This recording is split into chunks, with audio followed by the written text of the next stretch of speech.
여러분 안녕하십니까? 오늘부터 여러분과 함께 사랑의 로드맵이라고 하는 주제로 말씀을 드리겠습니다. 로드맵이라고 한다면은 길 안내하는 지도와 같은 것, 그런 것이라고 얘기할 수 있겠죠. 과연 우리가 사랑을 하는데 그 사랑하는 방법, 사랑은 어떻게 해야 될까? 이런 것들을 얘기하는 것입니다. 성경에서 사랑을 얘기할 때 가장 대표적으로 우리에게 알려진 말씀이 흔히 사랑장이라고 말하는 고린도전서 13장입니다. 여러분, 사랑이라는 말은 얼마나 흔합니까? 사실 사랑보다 더 귀한 것은 없죠. 사랑은 참으로 귀한 말입니다. 그리고 사랑한다고 하는 것은 정말 귀한 것입니다. 그런데 많은 부분에서 이 사랑이 천박하고 가볍게 이렇게 쓰이는 일들도 많이 있습니다. 드라마를 제가 평가하는 것은 아니지만은 우리가 TV 드라마를 보면 거의 사랑에 관한 이야기죠. 그래서 사랑으로 시작하고 사랑 때문에 갈등하고 이렇게 말합니다. 사랑 때문에 헤어지고 사랑하기 때문에 뭐 어떻게 한다. 이런 얘기들을 많이 하고 있는데 저는 가끔 그런 드라마를 보면서 이런 생각을 합니다. 사랑한다 그러면 정말 사랑으로 결론이 날 수 있도록 해야지 왜 사랑한다고 하는데 자꾸만 복잡하게 문제를 만들어 가는가? 이것이 인간들이 생각하는 사랑의 모습이 아닌가? 이런 생각을 하게 되는 것입니다. 물론 드라마는 드라마이고 또 재미를 갖게 하기 위해서 그 안에 여러 가지 갈등적 요인들이 있습니다. 그런데 중요한 것은 정말 우리들에게 있어서 사랑이라는 것이 무엇일까 하는 것입니다. 여러분 대개 청소년 시절에 혹은 사춘기 때에 이런 말 한 번쯤은 기억하시죠? 하늘에는 별이 있고 땅에는 꽃들이 있고 우리의 가슴에는 사랑이 있어서 행복하다. 괴테의 말이죠. 참 좋은 말이에요. 하늘에는 별이 있습니다. 땅에 꽃들이 있습니다. 지금도 그렇습니다. 여전히 하늘에는 별이 있고 땅에는 꽃들이 있습니다. 그런데 우리는 행복할까요? 우리의 가슴에 사랑이 있다면 행복해야 되겠죠. 그런데 행복할까요? 행복하다고 말하기 어렵죠. 목회하면서 늘 이런 생각을 해봤습니다. 내가 사랑이라는 말을 어떻게 하면 좋을까? 내가 사랑이라는 말을 할 때에 과연 우리 교회 교우들이 또 사람들이 이 말을 어떻게 받아들일까? 그래서 저의 그냥 개인적인 고백입니다만은 저는 사랑하는 성도 여러분, 이런 말을 할 때에 늘 좀 캥겼어요. 혹시 우리 교우들 가운데서 목사님이 저를 얼마나 사랑하십니까? 제 이름이나 아십니까? 이렇게 물어본다면, 이렇게 반문한다면, 그렇게 속으로 생각하고 있다면 내가 어떻게 될까? 너무 지나친 생각일까요? 우리는 동포를 사랑합니다. 민족을 사랑합니다. 이런 사랑은 쉬워요.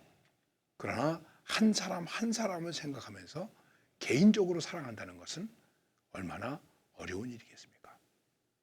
우리가 정말 사랑한다고 하는 것이 무엇일까 하는 것을 좀 깊이 생각해 보아야 된다 하는 것입니다. 사랑은 말하기도 두렵고 가슴에 품기도 두렵고 이 사랑을 실행하면서 사는 것은 더더욱 어렵지 않은가 이런 생각을 하게 되는 것입니다. 자, 예수를 믿는 사람들은 사랑을 받은 사람입니다. 사랑을 가지고 있는 사람입니다. 우리가 다시 또 사랑을 이야기하게 되었습니다. 성경은 사랑의 이야기가 핵심입니다. 하나님은 사랑이시다라고 얘기하기 때문에 하나님의 주제도 사랑이다. 예수 그리스도의 삶도 사랑이다. 우리가 이렇게 얘기하고 우리의 신앙의 우리 기독교의 핵심이라고 말할 수도 있는 것입니다. 우리는 사랑이라는 말을 하죠. 사랑이라고 하는 말을 할 때 사랑이라는 말밖에 없습니다. 그런데 다 아시는 대로 헬라어에는 이 사랑이라고 하는 말을 몇 가지로 쓰고 있습니다. 첫째는 다 아시는 얘기입니다. 흔히 에로스, 에로틱 이런 말 하고 있지 않습니까? 에로스.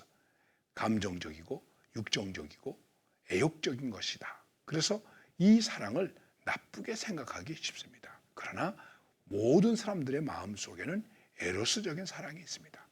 남자가 여자를 좋아하고 여자가 남자를 좋아하고 감정적이고 이것도 필요하다는 것입니다. 그런데 거기에만 빠진다면 어떻게 되겠습니까? 문제가 되는 것이죠. 그래서 그 다음에 사랑을 얘기합니다. 스톨게라고 하는 얘기를 합니다. 이 사랑은 어루만진다는 뜻이 있습니다. 만져준다는 것입니다. 특별히 가족 간에, 형제 간에 스톨게라는 사랑을 합니다. 여러분, 개가 혹은 짐승들이 새끼를 납니다. 그 새끼를 낳으면은 그 짐승들이 자기 새끼를 혀로 계속해서 핥아줍니다. 그래서 자기 새끼를 잘 자랄 수 있도록 해주는 것입니다. 그런 거를 스톨게라고 말하는 것입니다. 특별히 부모가 자식을 사랑합니다. 여러분, 똥오줌을 받아내고 똥기저귀를 빱니다. 왜? 내 새끼니까, 내 자식이니까. 남의 거 그렇게 하려면 힘들지요. 남의 것을 그렇게 할 때에는 돈을 많이 받든지 그렇게 하겠죠. 인간은 스톨게라고 하는 사랑을 가지고 있다는 것이죠. 그리고 그 다음에 흔히 필레오, 필레, 필리아 이렇게 말하는 것인데 이것은 심리적이고 사회적 관계 속에서 이루어지는 사랑을 말하는 것입니다. 흔히 이것을 우정이라고 말하고 있습니다. 우리들의 모든 관계 속에 이 사랑이 있는 것입니다. 이 필레오로 하는 이 사랑 때문에 사랑이 많이 나누어지고 확장될 수 있는 것입니다. 그리고 마지막으로 네 번째를 얘기하고 있는데 그것이 아가페라고 하는 것입니다. 신약 성경에 사랑이라는 말이 여러 번 나오지만은 신약 성경에 나와 있는 사랑이라는 말은 거의 아가페라는 말로 쓰고 있습니다. 이 말씀은 결국은 우리가 신앙적으로 얘기하는 사랑, 믿음의 사람들이 말하는 사랑은 그 사랑이 아가페적이어야 한다는 것을 말하는 것입니다. 조건이 없습니다. 따지는 것이 없습니다. 이유가 없습니다. 사랑이 이유입니다. 그래서 이 말을 가지고 루이스는 이렇게 말했습니다. 우리는 에로스로 태어난다. 그리고 스톨게로 성장한다. 그리고 필레오로 성숙해진다. 다음, 아가페로 완성되는 것이다.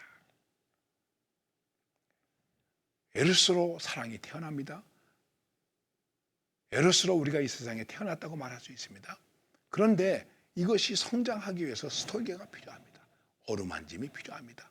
우리가 우리 자녀들을 얼마나 많이 만져줍니까? 안아줍니까? 품에 안고 업고 볼에다 뽀뽀를 해주고 스톨게죠. 그런데 이렇게 우리가 가족 간의 사랑으로 머물러 있으면 성숙되지 못하죠. 그래서 사회적으로 넓힙니다. 필레오로 성숙해진다. 그런데 그러는 가운데도 그 가운데 사랑하는 문제가 있습니다. 이 사랑이 완성되려면 무엇이 필요할까? 아가페가 필요하다. 조건이 필요 없는 것입니다. 그렇습니다. 여러분, 우리는 사랑한다면서 사랑하고 있다고 말하고 있습니다. 지금 우리들의 사랑이 어디에 지금 있습니까? 과연 예수님께서 십자가의 사랑으로 보여주신 그 아가페의 사랑, 그것이 우리들의 삶 속에서 우리의 사랑으로, 우리의 삶으로 완성되어져 가고 있습니까? 예를 든다면 예수님께서 강도 만난 사람의 비유를 말씀하십니다. 강도 만났습니다. 제사장이 지나갑니다. 레위인이 지나갑니다.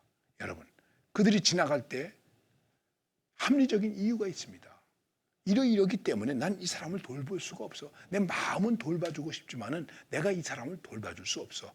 합리적인 이유가 있겠죠. 그런데 사마리아 사람은 그 사람도 바쁘잖아요. 장사하는 사람이잖아요. 조건이 없습니다. 그리고 무조건 그에게로 다가갑니다. 자기에 있는 것을 쏟아붓습니다. 그리고 그를 여관으로 데려왔습니다. 밤새도록 간호했습니다. 그 다음에 떠나면서 돈을 지불하고 떠납니다.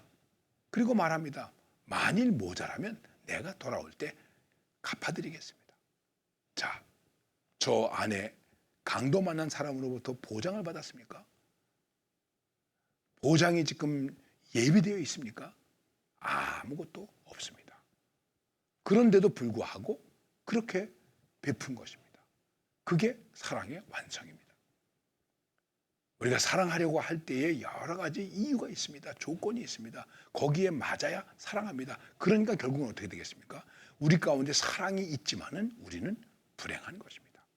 행복하지 못한 것입니다. 자, 그런데 이제 오늘 여러분들에게 말씀드리려고 하는 말씀의 핵심적인 것이 있습니다. 그것은 바로 이것입니다. 사도 바울이 고린도전서 13장에서 사랑을 말하면서 제일 처음 이야기하는 것은 이것입니다. 사랑이 없으면 어떻게 되겠는가? 사랑이 없으면 깜깜하겠죠. 망하겠죠. 냉랭하겠죠. 그런데 이 말씀 속에서 바울은 뭐라고 말하냐면 사랑이 없이도 무엇인가를 할 수 있다. 내가 사람의 방언과 천사의 말을 할 수도 있다. 내가 이 세상의 신비한 말과 천사가 하는 말 같은 아주 황홀하고 참으로 훌륭한 말들을 할 수 있다. 그리고 내가 믿음이 커서 산을 옮길만 하다. 내가 환상을 본다. 신비한 지식도 있다. 깨달을 수도 있다. 심지어는 이렇게 말합니다. 내가 내 몸을 내주어 불사르게 할 수도 있다. 사랑이 없이도 할 수 있다는 것입니다. 과연 사랑이 없이 이런 것이 가능할까요? 예, 사랑 없이도 내가 일할 수 있습니다. 사랑이 없이도 내가 무언가를 할 수 있습니다. 의도를 마음에 숨기고 할 수 있겠죠. 얼마든지 할 수 있겠죠. 그래서 말하는 것입니다. 사랑이 없으면 아무것도 아니다. 사랑이 없으면 소용이 없다. 사랑이 없으면 유익이 없다. 우리가 이 땅에서 많은 것을 할 수 있는데 그것을 사랑으로 하지 않는다면, 사랑이 동기가 되지 않는다면, 그 안에 사랑이 없다면 우리가 하는 일들 속에서 우리는 이것을 발견해야 됩니다. 그것이 무엇일까요? 여기 사랑이 있구나. 이렇게 사랑한 사랑이 있구나. 원수를 사랑한 사랑이 있구나. 억울해도 사랑한 사랑이 있구나. 분해도 사랑한 사랑이 있구나. 손해를 봤어도 사랑한 사랑이 있구나. 여기 사랑이 있네. 그래야 그것이 의미가 있다는 것입니다. 부부가 왜 의미가 있는 것입니까? 사랑이 있기 때문에 의미가 있는 것입니다. 우리의 삶의 관계 속에서 왜 의미가 있는 것일까요? 사랑이 있기 때문에 의미가 있는 것입니다. 사랑이 없으면 의미가 없는 것입니다. 그래서 과연 지금 내가 하고 있는 일들 속에 사랑이 있는가? 여기에 대한 성찰이 필요한 것입니다. 사랑이 없다면 아무것도 아니다. 이 말을 영어의 표현에서는 I am nothing 이렇게 말하고 있습니다. 나 아무것도 아니라는 거예요. 그리고 소용이 없다는 거예요. 물리는 괭과리 같다는 거예요. 사랑이 없이 하는 것은 공해를 일으키는 것 같다는 거예요. 시끄럽다는 거예요. 비참하다는 거예요. 유익도 없다는 거예요. 무언가를 했는데도 유익이 없다는 거예요. 내가 했습니다. 그런데 유익이 없습니다. 제가 한 번은 예배를 인도하기 전에 사랑에 관한 설교를 해야 되는데 어떻게 해야 되나 하면서 문득 생각난 그러한 시 한 구절이 있습니다. 그것은 이런 것입니다. 내게는 사랑만 남게 하소서. 주고서 받을 셈은 있게 하시고 더 주지 못한 아쉬움만 갖게 하소서. 여러분 정말 그럴까요? 내게는 사랑만 남게 하소서. 내게는 사랑만 남게 하소서. 내게는 사랑만 남게 하소서. 현란한 거칠보다는 천사 같은 말보다는 사랑만 남게 하소서. 왜? 사랑이 없으면 아무것도 아니기 때문에, 소용이 없기 때문에, 유익이 없기 때문에. 다시 한번 우리의 사랑의 로드맵을 갖기 위해서 우리는 사랑만 남게 하소서. 이러한 간절함과 다짐을 가질 수 있기를 바랍니다. 감사합니다.